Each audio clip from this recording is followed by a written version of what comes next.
보세요. 에스겔서는 1장부터 몇 장까지 있죠. 전체 수를 우리가 보면 됩니다. 1장부터 48장까지 있죠. 근데 1장에는 이제 1장 앞부분에는 우리가 그 보좌에 계신 하나님께서 온 우주를 승리하시고 통치하시는 하나님의 형상이 나오고 또 하나님의 대리자로서 그 천사의 좀 신비스러운 이런 것들이 나옵니다. 이제 그런 것들이 나오고 그리고 24장까지 이어지는 스토리를 보면은 먼저 남유다의 죄악을 지적하고 질책하고 또 동시에 회개를 촉구하면서 회개하지 않을 때 하나님의 심판에 대해서 이제 예고를 합니다. 자, 그런데 제가 어제도 말씀드린 것처럼 에스겔서에는 에스겔이 소명을 받는 게 3장에 있고 여기 있다 했잖아요. 33장에 있다 했습니다. 근데 3장에서 소명받은 에스겔의 그 파수꾼의 소명은 뭐냐면 죄악을 지적하고 회개를 촉구하면서 심판의 메시지를 증거하는 거예요. 그러니까 소명받은 자의 파수꾼의 사명이 조금 다릅니다. 그러니까 이것은 성도들과 교회에도 적용할 수 있다 그랬습니다. 우리도 마찬가지입니다.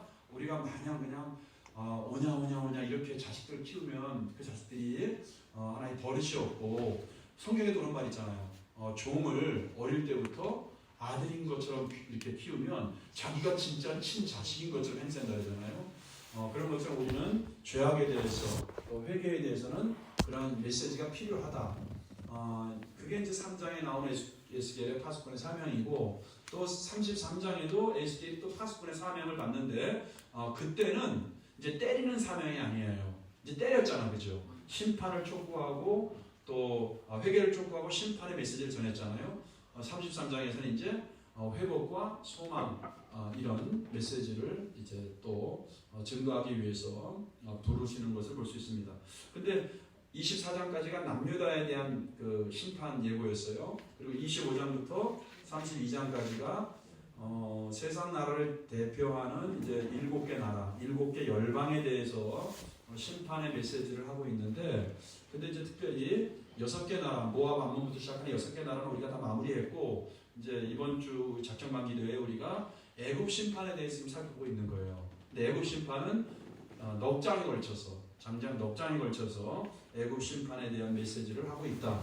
그래서 오늘 이제 그 애굽 심판에 대한 마지막 31장, 32장인데 그냥 심판에 대한 메시지니까 여러분들 그냥 빨리빨리 읽어가도 될 것 같아요. 그래서 그렇게 하시고 이제 특별히 31장에서는 바로 있잖아요. 바로 왕. 그 애굽의 통치자인 바로를 이제 나무로 비유해서 이렇게 심판하는 것들을 이야기하고 있습니다. 왜 그러냐면은 고대에는 이 큰 나무 있잖아요. 우리도 옛날에 그랬잖아요. 우리도 아주 옛날에 그 무속신앙을 우리가 이렇게 우리 조상들이 무속신앙으로서 큰 돌이라든지 큰 나무나 거기 같은 거 빌고 그랬잖아요. 그러니까 고대에 보면은 큰 나무도 그들이 신으로 이렇게 또 섬겼기 때문에 이제 그 하나의 그 여기서 보면 이제 바로를 나무로 이렇게 이야기를 하는데 결국 그 바로도 심판을 받을 것이다. 이제 그런 내용입니다. 그래서 1절에 보니까 11째 해 셋째 달 초하루에 그러니까 이때 임한다는 것은 뭐냐면 지금 예언이 계속 임하고 있는데 이때 임하는 예언은 네 번째 에스겔에게 말하고 난 다음에 다섯 번째로 이제 하나님의 말씀이 임했다 이렇게 보시면 됩니다.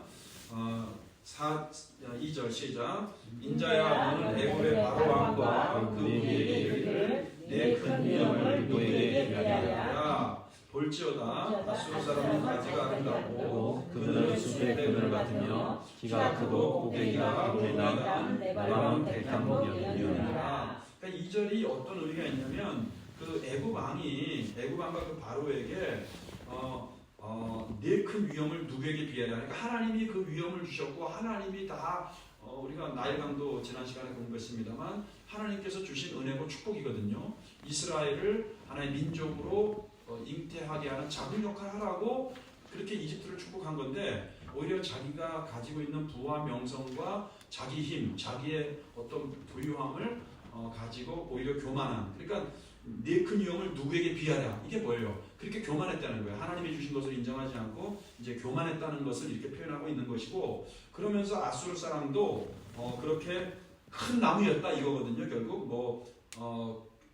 가지가 아름답고 그늘은 숲의 그늘 같으며 그 다음에 키가 크고 꼭대기가 구름에 닿은 네 반은 백향목이었다. 이렇게 큰 나무로 비교하는 건 뭐냐면 그만큼 애국도 마찬가지였지만 아수르도 큰 나무였다, 큰 제국이었다. 그러나 아수르도 결국은 하나님께 심판받고 교만함으로 이제 멸망받았다. 이 얘기를 지금 하고 있는 겁니다. 자, 4절을 계속 한번 읽어보겠습니다.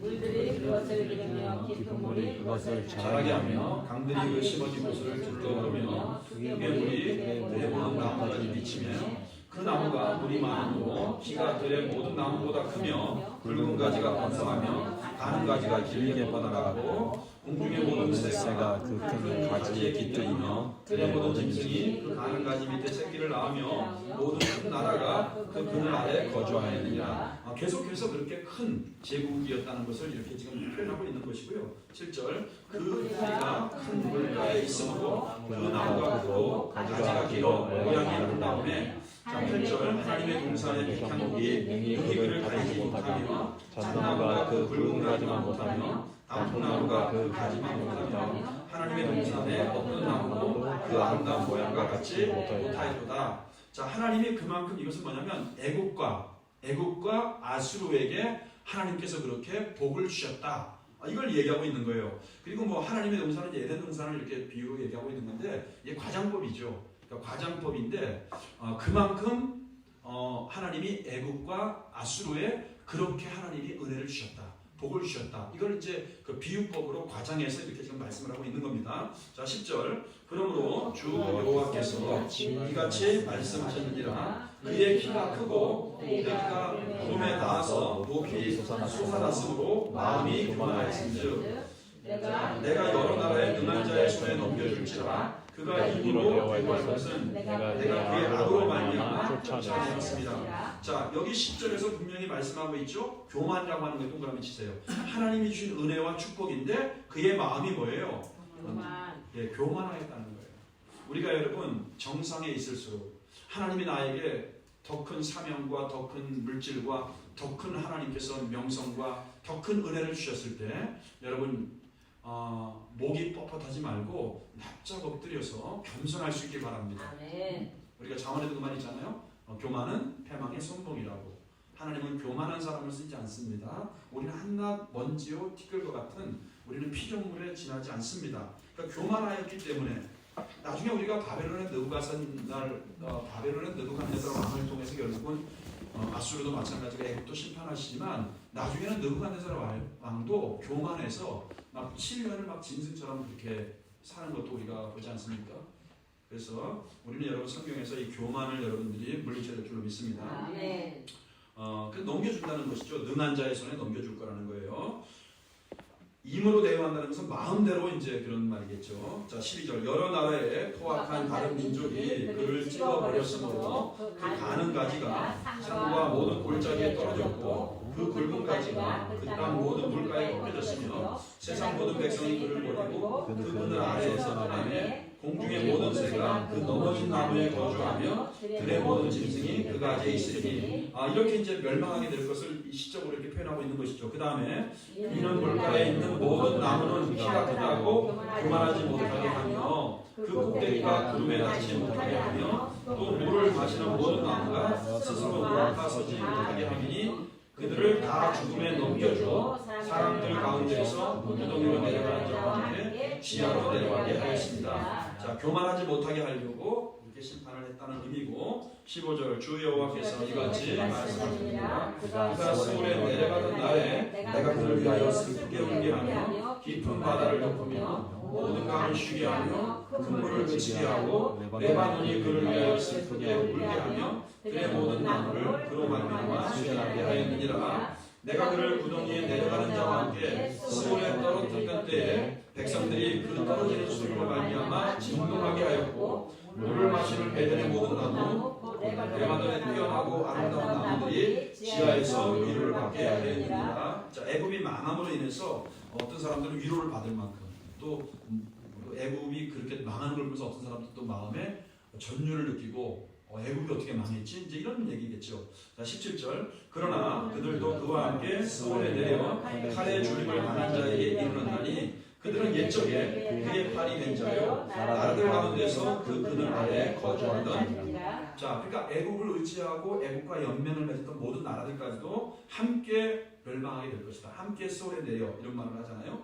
또 칼의 죽음을 당할 자에게 이르렀다. 바벨론에 의해서 다 이렇게 멸망하게 되는 걸 말하고 있고 18절 너의 영광과 위대함이 에덴의 나무들 중에서 어떤 것과 같은고 그러나 내가 에덴의 나무 가운데 지하로 내려갈 것이고 거기에서 하늘을 받지 못하고 칼의 죽음을 당한 자가 가운데 누리리라. 이들은 바로와 그의 모든 군대니라 주 여호와의 말씀이라. 자, 18절에 너의 영광과 위대함이 에덴의 나무들 중에서 그만큼 비유하면서 과장을 하고 있는데 그만큼 축복을 받다는 거예요. 근데 결국 교만함으로 인해서 이제 칼에 죽임 당한 자같이 심판을 받게 될 것이다. 자, 그러면서 결국은 바로와 그의 모든 군대가 그렇게 멸망하게 될 것이다. 자, 이렇게 31장을 마무리하고 드디어 이제 그 마지막 32장 드디어 이제 애굽이 완전히 이제 멸망하는 마지막 부분입니다. 자, 그래서 우리가 32장 나무로 비유했죠. 지금 우리가 읽어본 것은 31장은 나무로 비유해서 이렇게 심판을 말씀하고 있고 그 다음에 이제 32장은 괴물 있잖아요. 괴물로 또 이렇게 얘기를 해요. 그래서 한번 읽어보겠습니다.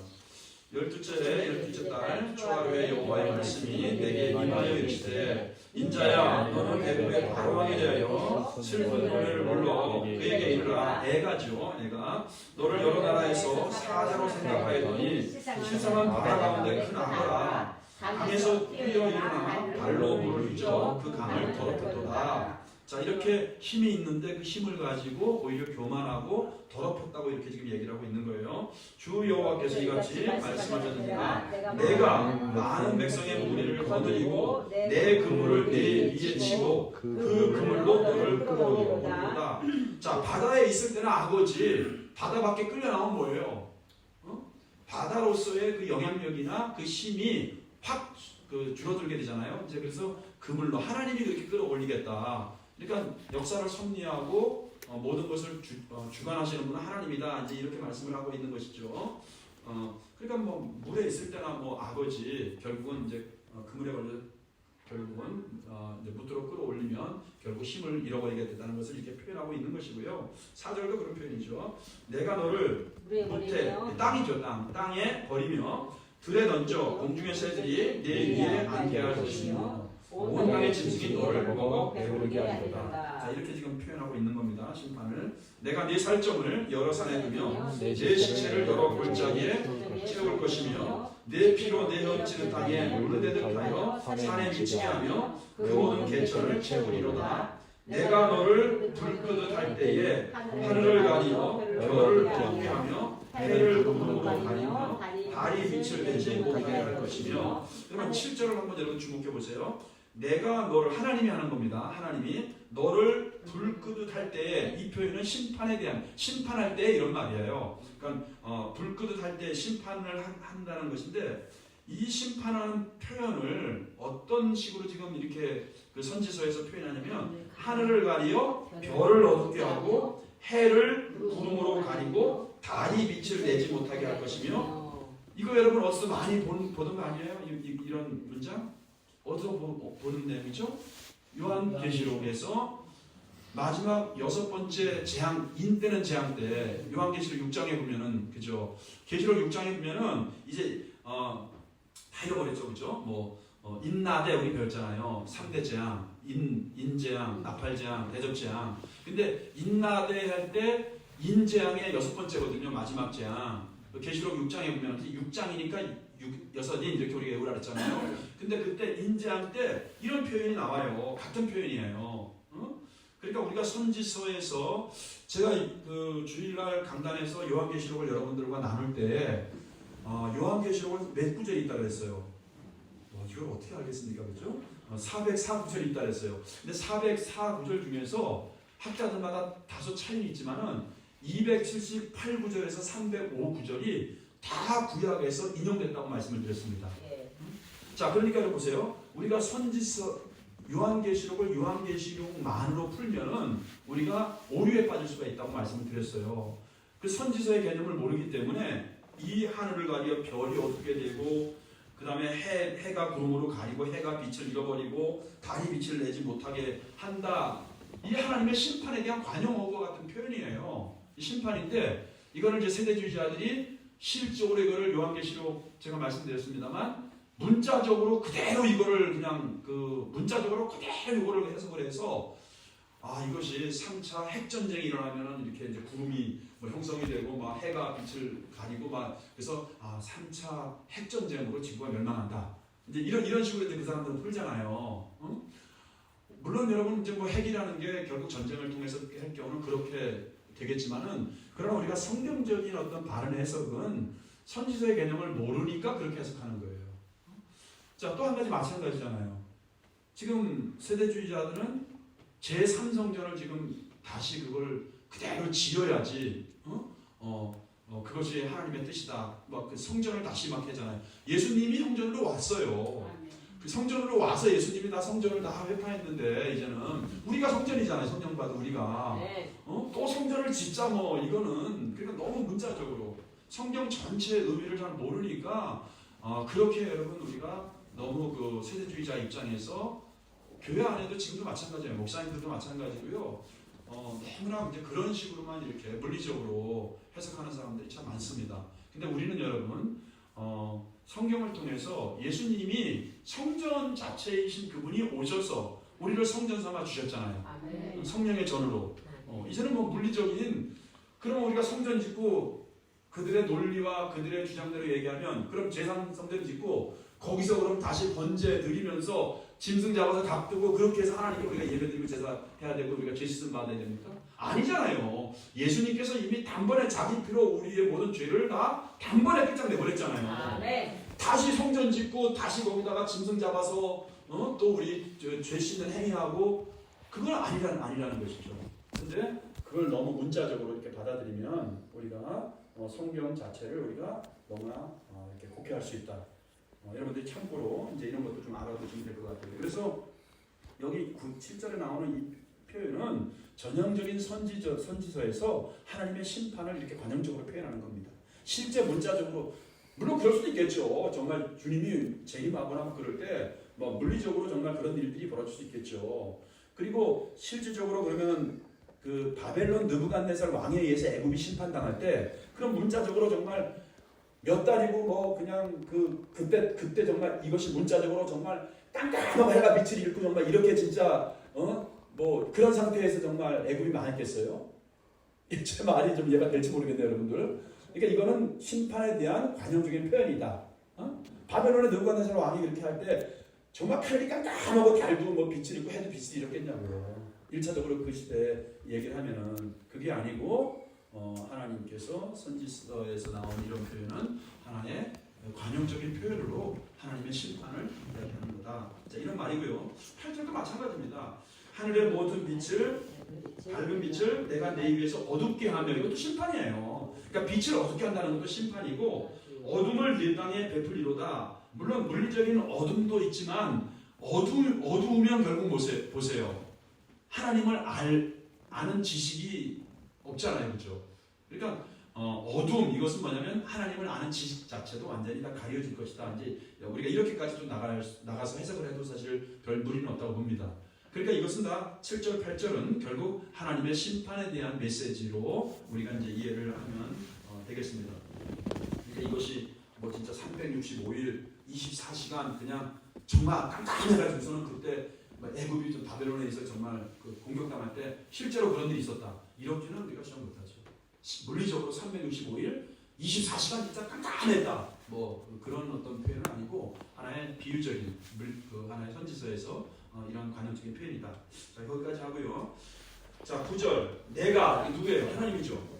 내 패망의 소문이 여러 나라 곧 내가 알지 못하는 나라들에 이르게 할 때에 많은 백성의 마음을 번뇌하게 할 것이며 내가 그 많은 백성을 너로 말미암아 놀라게 할 것이며 내가 내 칼이 그들의 왕 앞에서 춤추게 할 때에 그 왕이 너로 말미암아 심히 두려워할 것이며 내가 엎드러지는 날에 그들이 각각 자기 생명을 위하여 무시로 떨리로다. 주 여호와께서 이같이 말씀하십니다. 바벨론 왕의 칼이 내게 오리로다. 자, 애굽이 멸망하는 거에 대해서 계속 지금 이렇게 얘기하고 있는 겁니다. 근데 누구의 칼이 온다는 거예요? 바벨론 왕의 칼이. 우리가 어제도 얘기했지만은 어제도 이런 표현이 있었죠. 하나님이 바벨론 왕을 일으켜서 친다 했잖아요. 바벨론 왕의 손을 들어서.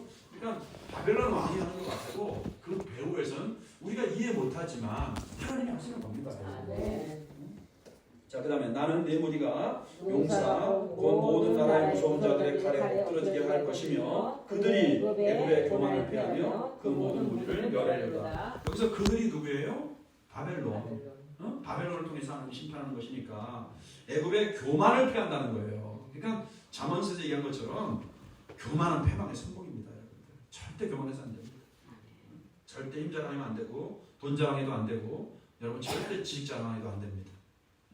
자, 그 다음에 그때 내가 그물을 맑게 하여 그 강이 기름같이 흐르게 하리로다. 주 여호와의 말씀이니라. 그 심판을 이렇게 표현하는 것이죠. 내가 애굽 땅이 황폐하여 사막이 되게 하여 거기에 풍성한 것이 없게 할 것이며 그 가운데 모든 주민을 치리니 내가 여호와인 줄 그들이 알리라. 자, 어제도 말씀드렸습니다만 25장부터 32장까지의 7개 나라 이방, 열방을 심판하는 그 장면 중에서 오늘 여러분들에게 제가 나눠준 유인물에도 아마 그걸 썼을 텐데 거기 보면은 10번에 대해서 완전수를 써서 10번에 대해서 내가 여호와인 줄 알리라. 이제 그렇게 하나님이 결국 심판하는 목적은 하나님을 드러내기 위해서 이제 그렇게 말씀을 했습니다. 자, 이는 슬피 부를 노래이니 여러 나라의 여자들이 이것을 슬피 부르며 애국과 그 모든 무리를 위하여 이것을 슬피 부르리라. 주 여호와의 말씀입니다. 왜 그래요? 망하니까, 망했으니까. 자, 그 다음에 이제 17절에 보니까 결국 이제 스올로 떨어지는 애굽에 대해서 얘기하는데 스올은 우리가 지옥이라고 이렇게 이제 성경에서 말하고 있죠.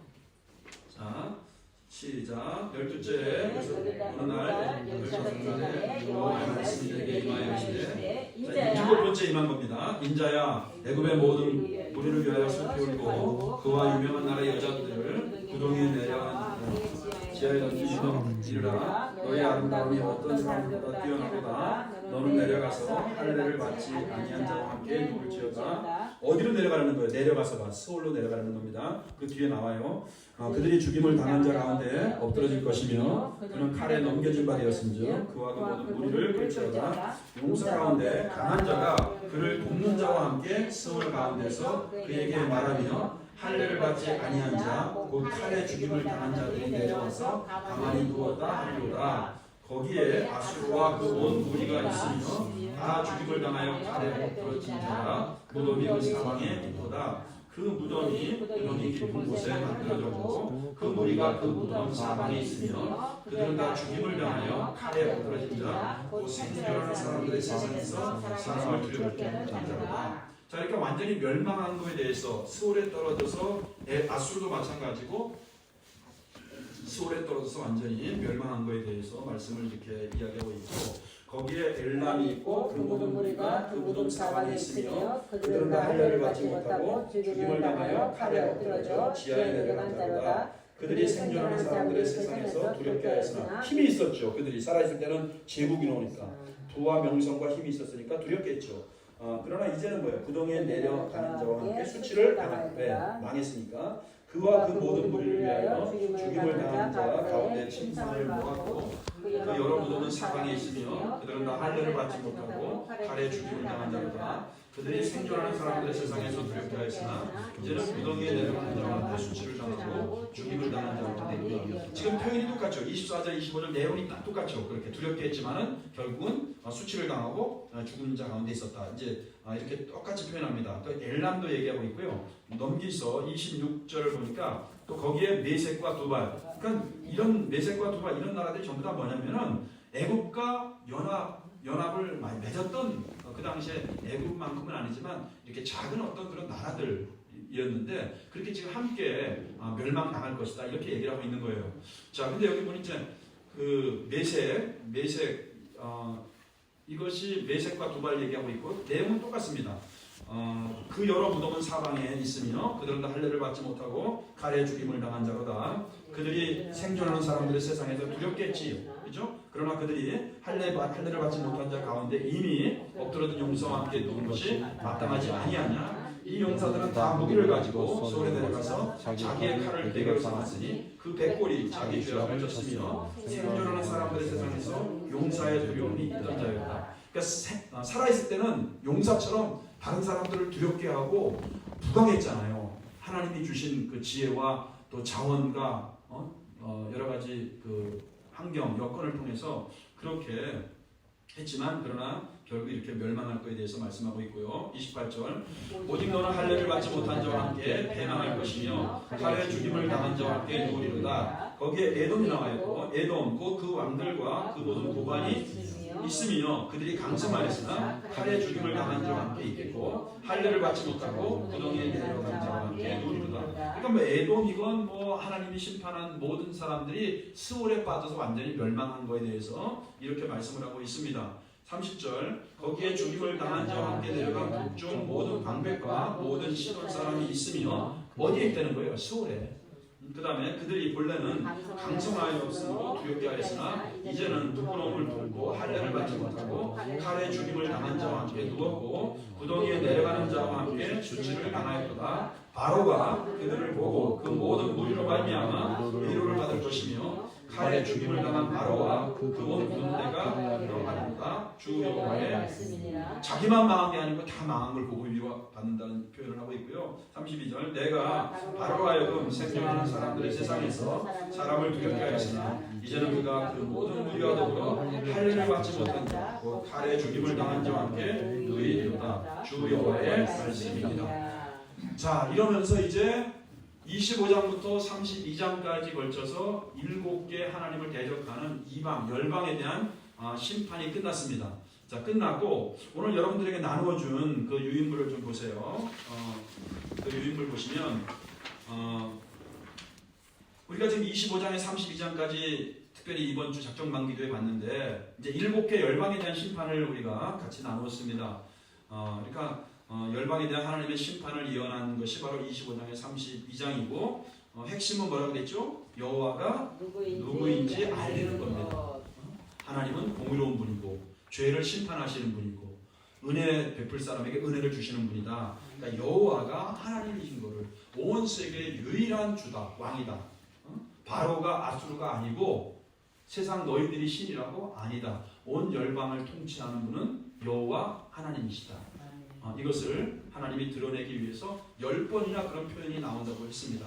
그들이 따라해서 그들이 내가 여호와인 줄 알리라. 내가 여호와인 줄 알리라. 충만수 10번을 써서 25장부터 32장까지 10번을 말하고 있습니다. 우리도 하나님을 인정해야 될 줄로 믿습니다. 그래서 쭉 써놨어요. 지금 25장 1절 17절 쭉 썼습니다. 32장 15절까지 이렇게 10번이 나온다는 것이고요.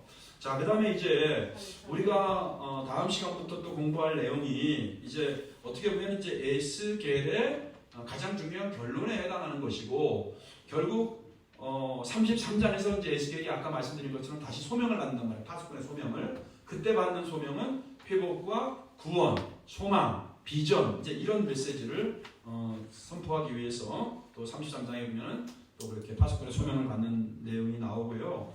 결국 33장에서 48장까지는 이스라엘의 회복과 구원의 소망에 대해서 선포를 하고 있다는 겁니다. 여러분 하나님의 마음이 여기 있는 것을 믿으시기 바랍니다.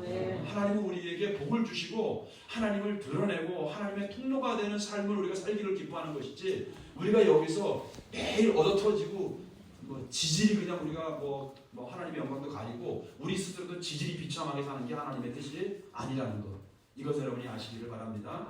그래서 보면은 쭉 그것만 정리해놨어요. 지금 34장 1절에서 34절 이제 여기 보면은 어떤 내용이냐? 여호와는 우리의 목자인데 여기 내용에 보면 자세하게 거짓 목자가 어떤 사람들이고 선한 목자가 누군지를 자세하게 말씀을 하고 있습니다. 그리고 35장 1절에서 36장 15절에는 계속 회복을 얘기하는데 땅 회복을 얘기하고 있고요. 그 다음에 명예 회복을 얘기하고 있고요. 이제 37장 이것만 잘 알지. 에스겔 그러면 마른 뼈 환상 이러잖아요, 그렇죠? 그러니까 여기 37장에서는 이제 이 마른 뼈라는 게 뭐냐면 결국 하나님의 군대, 여호와의 백성들이거든요. 그러니까 하나님의 사람들을 하나님의 백성을 회복할 것이다. 이제 이것이 우리가 잘 알고 있는 37장 1절에서 14절이고요. 그 다음에 15절부터 28절까지는 마른 뼈가 살아나는 것은 하나님의 백성들이 회복되는 거고요. 그 다음에 마른 그 막대기 그 뒤에 나오는 37장 15절에서 28절은 막대기 두 개가 하나가 되는 환상이거든요. 이거는 뭐냐면 이제 하나님의 언약이 회복되는 거예요. 하나님의 언약 회복. 그래서 거기다 그렇게 쓴 겁니다. 여호와의 언약이 회복되는 그것을 이야기하고 있고요. 38장은 이제 하나님의 통치권, 하나님의 통치권 이제 그 지배권이 회복되는 내용이 쭉 나오는데 여기 보면은 뭐 38장에서 이제 잠깐 이야기하겠습니다만 이제 곡과 마곡이 나와요.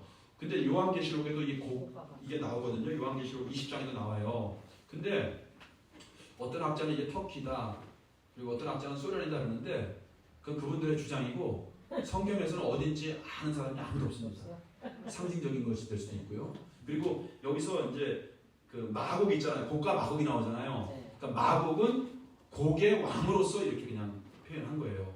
근데 여기 이제 계시록 20장에 여기 나오니까 소련이기 때문에 세대주의자들이 그랬죠. 소련이기 때문에 나중에 소련에 의해서 이제 세계 종말이 오고 막 이렇게 또 막 얘기를 하죠. 그건 이제 모르는 거죠. 자, 그리고 40장에서 46장까지는 이제 하나님의 백성들 가운데 이제 하나님이 임재하는 것을 얘기하고 있어요. 어제 잠깐 말씀드렸습니다만 하나님이 언제 떠난다 그랬죠? 어제 얘기한 건데 몇 장에서? 11장에서 떠난다 그랬죠. 8장부터는 뭐 세 가지 그 우상을 섬기는 환상을 얘기하고 있잖아요. 여인들이 성전에서 담무스 태양신을 섬기고 또 제사장 25명이 막 또 마찬가지죠. 벌레와 태양신들을 섬기고 이런 것들을 통해서 성전이 더럽혀졌으니까 하나님의 영광이 11장에서 북쪽 문을 통해서 이렇게 떠나요. 북쪽을 지나니까 동쪽 문으로 떠나는 거죠. 근데 올 때도 그렇게 오시죠. 이제 그런 것들이 나오고요. 47장, 48장에서는 이제 그들이 포로로 끌려갔으니까 없잖아요, 땅이.